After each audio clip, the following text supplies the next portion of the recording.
நண்பர்கள் அனைவருக்கும் வணக்கம். நான் உங்கள் சிஆர். எங்கே பார்த்தாலும் யாரை பார்த்தாலும் பணம் இல்லை, பிஸ்னஸ் இல்லை, வேலை இல்லை அப்படிங்க. எப்படி சார் இருக்கும்? கொஞ்சம் ஒரு பிஸ்னஸோ ஒரு இதோ ஆரம்பிக்கும் போது நல்லா கடவுளை கும்பிட்டு நல்லா பக்தியாக ஓரளவுக்கு பண்ணி நல்லா வரைங்க. கொஞ்சம் மேலே வந்தோன்னு 4-5 சகவாசத்தோடு சேர்ந்துட்டு அவங்களோட சேர்ந்துட்டு அது இல்லை, இது இல்லை, தெய்வம் இல்லை அப்படிங்கிற மாதிரி கொண்டு போகிறீங்க. ஆனால் நீங்கள் பிஸ்னஸ்ஸு கஷ்டப்பட்டு ஆரம்பிக்கும் போது அவங்களாம் யாரும் உங்களுக்கு வரலை. நல்லா புரிஞ்சுக்கோங்க. நீங்கள் கஷ்டப்படும் போது அவங்க யாரும் வரல. நீங்கள் நல்லா பணம் காசு சேர்த்து இருக்கும்போது அவங்க உங்களோட சேர்ந்துட்டு நீங்கள் அதை புரிஞ்சுக்கணும். ஃபஸ்ட்டு உங்களோட சேர்ந்து யாரையும் பொறுப்பாக சொல்லலை, இவங்க அவங்கன்ட்டு நல்லா புரிஞ்சுக்கோங்க.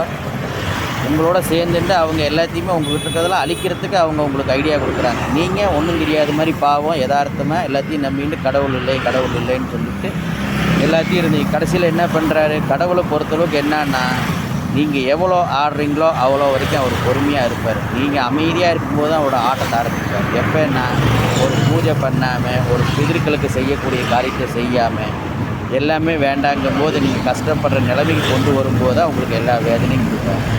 அதனால் எப்போவுமே நம்ம செய்யக்கூடியதை செய்யணும். அதுக்கு நீங்கள் கடவுளுக்கு 10 லட்ச ரூபாய் உண்டியலில் போடுங்க, 5 லட்ச ரூபாய்க்கு செலவு பண்ணுங்கள், அன்னதானம் பண்ணுங்க, அதெல்லாம் சொல்லுங்கள்.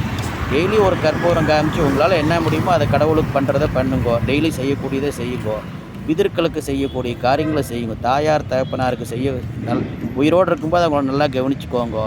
வயசான அப்புறம் அவங்களுக்கு நல்லா பார்த்துக்கோங்க. குழந்தை மாதிரி அவங்க தவறிட்டாங்கன்னா அவங்க செய்யக்கூடிய காரியங்களும் நல்லா பண்ணுங்க. நல்லா மாதம் செய்யக்கூடியதெல்லாம் பண்ணுவோம். அதே போல் தெய்வத்தை நம்ம இந்த பூமிக்கு நம்ம வர வச்சது தாயார் தகப்பனார். நல்லபடியாக நம்ம வாழ்ந்து நல்லா இருக்கணும்னு நினைக்கிறதுக்கு தெய்வம் தான். இவங்க 3 பேரையும் வேண்டின்றே தான் வாழ்க்கையில் நல்லா இருக்கும். இவங்களை விட்டவங்க தான் கஷ்டப்படுவாங்க, இவங்களை வேண்டுறவங்க நல்லா இருப்பாங்க. யோசித்து நல்லா பாருங்கள், உங்களுக்கு புரியும். தேங்க்யூ.